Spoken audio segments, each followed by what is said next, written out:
ZEE5 ಇರುವಾಗ ನೀವು ನಿಮ್ಮ ನೆಚ್ಚಿನ ಶೋಗಳನ್ನ ಎಂದಿಗೂ ಮಿಸ್ ಮಾಡಿಕೊಳ್ಳುವುದಿಲ್ಲ. ಅದು ಸಂಪೂರ್ಣ ಉಚಿತವಾಗಿ.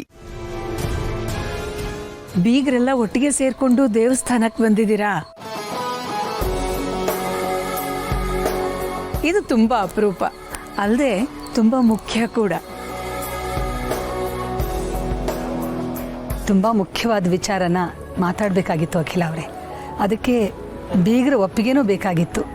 ನಾನು ಕರೆದಾಗ ಯಾವತ್ತೂ ಇಲ್ಲ ಅಂದೇ ಬಂದ್ಬಿಡ್ತಾರೆ ಅವರು. ತುಂಬ ದೊಡ್ಡ ಮನಸ್ಸು. ಅಲ್ಲ, ಏನೋ ವಿಷಯ ಮಾತಾಡೋದಕ್ಕೆ ಮನೆಗೆ ಕರೆಸ್ತೇನೆ ದೇವಸ್ಥಾನಕ್ಕೆ ಇವರನ್ನ ಕರೆಸಿದ್ದೀರಾ ಅಂತಂದರೆ ವಿಷಯ ತುಂಬ ಗಂಭೀರವಾದ್ದೇ ಇರಬೇಕಲ್ವಾ? ಹೌದು ಅಖಿಲಾಂಡೇಶ್ವರಿ ಅವರೇ.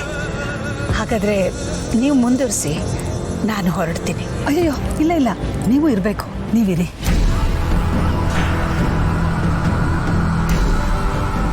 ದೇವರೇ ನಿಮ್ಮನ್ನು ನಮಗೋಸ್ಕರ ಕಳಿಸಿದ್ದಾನೆ ಅಂತ ಭಾವಿಸ್ತೀನಿ. ನಮ್ಮ ಸಮಸ್ಯೆಗೆ ಉತ್ತರ ಸಿಗದೆ ತುಂಬ ಒದ್ದಾಡ್ತಿದ್ದೀವಿ. ಅದಕ್ಕೆ ನೀವೇ ಪರಿಹಾರ ಕೊಟ್ಟರು ಕೊಡಬಹುದು ಏನೋ. ನಾನಾ? ಹ್ಞೂ ಅಖಿಲ ಅವರೇ, ಇಂಥ ವಿಚಾರದಲ್ಲಿ ನೀವು ಅನುಭವಿಸ್ತರು. ಮಗ ಸೊಸೆ ಮೊಮ್ಮಗೂ ನೋಡಿದ್ದೀರಿ.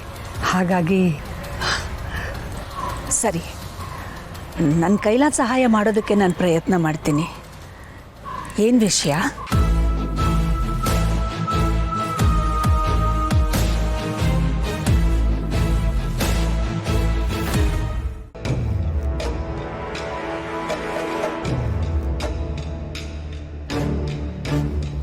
ನಾನು ಏನೂ ಆರ್ಡರ್ ಮಾಡಿಲ್ಲ.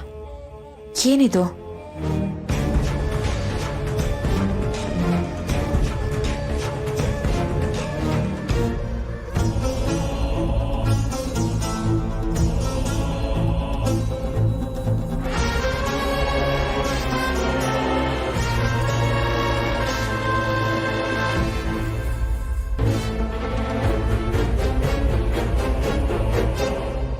ಹಲೋ ಹಲೋ ಬೇಬಿ, ವ್ಯಾಲೆಂಟೈನ್ಸ್ ಡೇದು ಗಿಫ್ಟ್ ಬಂತಾ? ನೀನು ಕಳಿಸಿದ್ದ? ನಾನೆಲ್ಲೋ ಮರ್ತ್ಬಿಟ್ಟಿದ್ಯಾ ಅಂದ್ಕೊಂಡೆ. ವ್ಯಾಲೆಂಟೈನ್ಸ್ ಡೇ ದಿನ ತುಂಬ ವರ್ಕ್ ಇತ್ತು ದಿವ್ಯಾ, ಹಾಗಂತ ನೀನು ಮರೆಯೋಕ್ಕಾಗತ್ತಾ? Thank you so much. ನೀನೇ ಬಂದು ಕೊಟ್ಟಿದ್ದಿದ್ರೆ ಅಥವಾ ಎಲ್ಲಾದರೂ ಹೊರಗಡೆ ಹೋಗಿದ್ದಿದ್ರು ಚೆನ್ನಾಗಿರ್ತಿತ್ತು. ಈ ರಿಂಗ್ನ ನೀನೇ ಹಾಕಿದಿದ್ರೆ ಇನ್ನೂ ಚೆನ್ನಾಗಿರ್ತಿತ್ತು. ಆ ದಿನನೂ ಆದಷ್ಟು ಬೇಗನೆ ಬರುತ್ತೆ, don't worry baby. By the way, ಇದು ಗೋಲ್ಡ್ ರಿಂಗಾ? ಅಫ್ಕೋರ್ಸ್ ಬೇಬಿ, ನಿನಗೆ ನಾನು ಯಾವ್ದ್ಯಾವ್ದೋ ಗಿಫ್ಟ್ ಕಳ್ಸೋಕ್ಕಾಗತ್ತಾ? ವಾವ್, ಇದರಲ್ಲೇ ಗೊತ್ತಾಗುತ್ತೆ ನಿನಗೆ ನನ್ನ ಮೇಲೆ ಎಷ್ಟು ಪ್ರೀತಿ ಇದೆ ಅಂತ. Thank you thank you thank you so much. ಪರವಾಗಿಲ್ಲ ಬೇಬಿ, ನಿನಗಿಂತ ನನಗೆ ಯಾವುದು ವ್ಯಾಲ್ಯೂಬಲ್ ಗಿಫ್ಟ್ ಇಲ್ಲ. ನೀನು ಖುಷಿಯಾಗಿದೆಯಲ್ಲ, ಅದು ಸಾಕು. ನಿಜವಾಗ್ಲೂನಾ? ಅಫ್ಕೋರ್ಸ್ ಬೇಬಿ, ನಿನ್ನನ್ನು ಹೇಗೆ ಟ್ರ್ಯಾಕಲ್ಲಿ ಇಟ್ಕೋಬೇಕು ಅಂತ ನನಗೆ ಚೆನ್ನಾಗಿ ಗೊತ್ತಿದೆ ದಿವ್ಯಾ.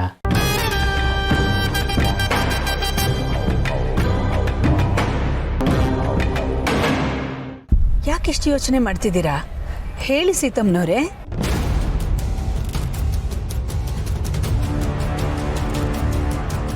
ಅದು ನೀವು ಇದನ್ನು ಹೇಗೆ ತಗೋತೀರೋ ನನಗೆ ಗೊತ್ತಿಲ್ಲ ಅಖಿಲ ಅವರೇ. ನನ್ನ ಸೊಸೆ ಸತ್ಯ ಇದ್ದಕ್ಕಿದ್ದಾಗೆ ಪೊಲೀಸ್ ಆಗಬೇಕು ಅಂತ ಹಠ ಮಾಡ್ತಿದ್ದಾಳೆ. ಅದು ಅವಳ ಚಿಕ್ಕ ವಯಸ್ಸಿನ ಕನಸಂತೆ.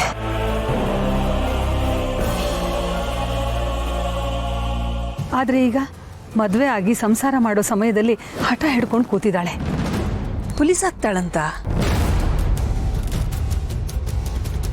ಅದಕ್ಕೆ ಬೇಕಾದ ಪರೀಕ್ಷೆಗಳನ್ನೆಲ್ಲ ಬರೆದಿದ್ದಾಳ?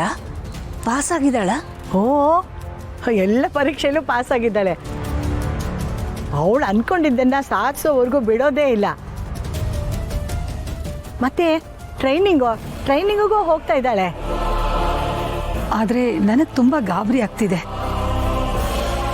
ನಮ್ಮನೆ ಹೆಣ್ಮಗುನ ಇಂಥ ರಿಸ್ಕ್ ಇರೋ ಕೆಲಸಕ್ಕೆ ಹೇಗೆ ಕಳಿಸ್ಲಿ ಹೇಳಿ?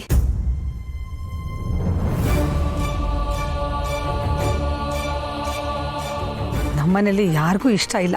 ಅವಳು ಗಂಡ ಒಬ್ಬನೇ ಅವಳಿಗೆ ಸಪೋರ್ಟ್ ಮಾಡ್ತಾ ಇರೋದು. ಅದಕ್ಕೆ ಅದೊಂದು ದೊಡ್ಡ ತಲೆನೋವಾಗಿ ಕೂತ್ಕೊಂಡ್ಬಿಟ್ಟಿದೆ. ಅಲ್ಲ ಸೀತಮ್ಮನವರೇ, ರಿಸ್ಕ್ ಯಾವ ಕೆಲಸದಲ್ಲಿರಲ್ಲ ಹೇಳಿ, ಎಲ್ಲದರಲ್ಲೂ ಇರುತ್ತೆ. ಇಷ್ಟಕ್ಕೂ ನಿಮ್ಮ ಸೊಸೆ ಕೆಲಸ ಮಾಡೋದು ಬೇಡ ಅಂತ ನಿಮಗೆ ಯಾಕೆ ಅನ್ನಿಸ್ತಾ ಇದೆ? ಸೊಸೆ ಆದವಳು ಮನೆಯಲ್ಲೇ ಇರಬೇಕಲ್ವಾ ಅಖಿಲ ಅವರೇ? ನೀವು ಹೇಳೋದು ಸರಿನೇ. ಹೆಣ್ಣಿನ ಮೊದಲ ಆದ್ಯತೆ ಮನೆ ಆಗಿರಬೇಕು, ಮನೆಯ ಸದಸ್ಯರಾಗಿರಬೇಕು, ಅವಳ ಕುಟುಂಬ ಆಗಿರಬೇಕು. ಅಲ್ವಾ ಅಲ್ವಾ, ಇದನ್ನೇ ನಾನು ಅವಳಿಗೆ ಹೇಳ್ತಾ ಇದ್ದೀನಿ. ಆದರೆ ನನ್ನ ಮಾತೇ ಕೇಳಲ್ಲ ಅಂತಾಳೆ, ನನ್ನ ಮೇಲೆ ಬೇಜಾರು ಮಾಡ್ಕೊಂಡು ಕೂತಿದ್ದಾಳೆ ನೋಡಿ. ಅವಳಿಗೆ ಏನು ಹೇಳಬೇಕು ಅಂತ ನನಗೂ ಅರ್ಥ ಆಗ್ತಿಲ್ಲ. ಅದಕ್ಕೆ ಅವ್ರ ಅಜ್ಜಿ ಅಮ್ಮನ್ನ ನಾನು ಇಲ್ಲಿವರೆಗೂ ಬರಕ್ಕೆ ಹೇಳಿರೋದು. ನನಗೇನೋ ಸೀತಾ ಅವ್ರು ಹೇಳೋದು ಸರಿ ಅಂತ ಅನ್ನಿಸ್ತಿದೆ. ಈಗಿದ್ದೆಲ್ಲ ಯಾಕೆ ಹೇಳಿ?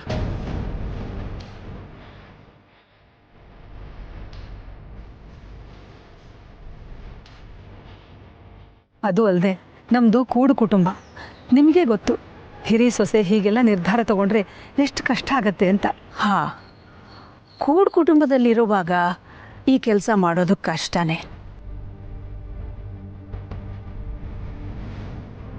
ಅದು ಅಲ್ಲದೆ ಪೊಲೀಸ್ ಕೆಲಸಕ್ಕೆ ಅಂತ ಹೊರಟು ಬಿಟ್ರೆ ವೈಯಕ್ತಿಕ ಜೀವನಕ್ಕೆ ಅಂತ ಸಮಯನೇ ಕೊಡೋಕ್ಕಾಗಲ್ಲ. ಅಷ್ಟಲ್ಲದೆ ಇಂಥ ಕೆಲಸದಲ್ಲಿ ದಕ್ಷ ಅಧಿಕಾರಿಗಳಿಗೆ ಬೇಕಾದಷ್ಟು ಕಷ್ಟ ಇರುತ್ತೆ ಅಂತ ನಿಮಗೂ ಗೊತ್ತು. ಹಾಗಿದ್ದಾಗ ನಮ್ಮನೆ ಹೆಣ್ಮಗಳು ಈ ಫೀಲ್ಡಿಗೆ ಇಳಿದು ಅವಳಿಗೆ ತೊಂದರೆ ಆಗಿ ಕುಟುಂಬಕ್ಕೂ ತೊಂದರೆ ಆಗತ್ತಲ್ವಾ?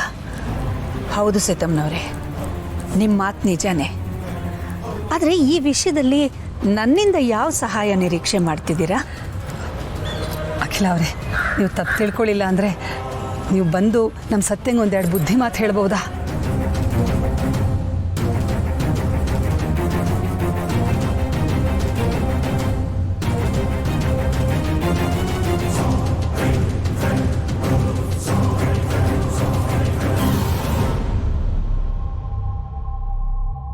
ನಮ್ಮ ಸತ್ಯ ದೊಡ್ಡವ್ರ ಮಾತನ್ನ ಯಾವತ್ತೂ ತೆಗೆದು ಹಾಕ್ದವಳಲ್ಲ. ಇಷ್ಟೊಂದು ಹಠ ಮಾಡ್ತಿದ್ದಾಳೆ ಅಂದರೆ ಅವಳು ಪೊಲೀಸ್ ಆಗಬೇಕು ಅನ್ನೋದು ಅವಳ ಮನಸ್ಸಲ್ಲಿ ಆಳವಾಗಿ ಬೇರೆ ಬಿಟ್ಟಿದೆ ಅಂತ ಅನಿಸುತ್ತೆ. ನಿಮ್ಮ ಬಗ್ಗೆ ಅವಳ ಬಾಯಲ್ಲಿ ತುಂಬ ಸಾರಿ ಕೇಳಿದ್ದೀವಿ. ನೀವು ಅಂದರೆ ಅವಳಿಗೆ ತುಂಬ ಗೌರವ. ನೀವು ಹೇಳಿದರೆ ಕೇಳ್ತಾಳೇನೋ. ದಯವಿಟ್ಟು ಇದೊಂದು ಉಪಕಾರ ಮಾಡಿಕೊಡಿ ಅಖಿಲ ಅವರೇ. ಸರಿ, ಆಯಿತು, ನಾನು ಅವಳಿಗೆ ಹೇಳ್ತೀನಿ. ಈಗಲೇ ಬರ್ತೀರಾ ನನ್ನ ಜೊತೆ? ಹಾಂ, ಈಗ ಇನ್ನೊಂದು ಗಂಟೆ ಟೈಮ್ ಇದೆ. ಅಷ್ಟರಲ್ಲಿ ಬಂದು ಹೋಗು ಅಂತಂದರೆ ಬರ್ತೀನಿ. ಸರಿ ಸರಿ, ಹಾಗೆ ಆಗಲಿ, ಬನ್ನಿ. ಜಾನಕಿ ಅವರೇ, ಗಿರಿಜಮ್ಮ ಬನ್ನಿ, ನೀವು ನಡೀರಿ, ಬನ್ನಿ. ಸೀತಮ್ಮ ಹಾಗೆ ಮಾತಾಡ್ತಾ ಇದ್ದಾರೆ ಅಂದರೆ ನೀನು ಅವರೊಟ್ಟಿಗೆ ಸೇರ್ಕೊಂಡ್ಬಿಟ್ಯಾ? ಒಬ್ಬ ತಾಯಿಯಾಗಿ ಮಗಳ ಕನಸನ್ನು ಕೊಲ್ಲೋಕ್ಕೆ ನಿನ್ಗೆ ಹೇಗೆ ಮನಸ್ಸು ಬರುತ್ತೆ? ಅತ್ತೆ, ಸತ್ಯ ಸಾಧನೆ ಮಾಡಬೇಕು ಅನ್ನೋದು ನನ್ನ ಆಸೆ ಕೂಡ. ಆದರೆ ಸಂಸಾರಕ್ಕಿಂತ ಸಾಧನೆ ದೊಡ್ಡದಲ್ಲ ಅಲ್ವಾ? ಸೀತಾ ಅವ್ರು ಒಪ್ಕೊಂಡಿದ್ರೆ ನಂದೇನು ತಕರಾರು ಇರ್ತಿರ್ಲಿಲ್ಲ. ಈಗ ಸತ್ಯಂಗೆ ನಾವು ಸಪೋರ್ಟ್ ಮಾಡಿದ್ರೆ ಸೀತಾ ಅವ್ರ ವಿರುದ್ಧ ಇದ್ದಂಗೆ ಆಗಲ್ವಾ? ಏನಮ್ಮ, ನಿನ್ನ ಲೆಕ್ಕಾಚಾರನೇ ನಂಗೆ ಅರ್ಥ ಆಗಲ್ಲ. ನಡಿ. ZEE5 ಆಪ್ ಡೌನ್ಲೋಡ್ ಮಾಡಿ ಎಲ್ಲಾ ಸಂಚಿಕೆಗಳನ್ನು ಸಂಪೂರ್ಣ ಉಚಿತವಾಗಿ ನೋಡಿ.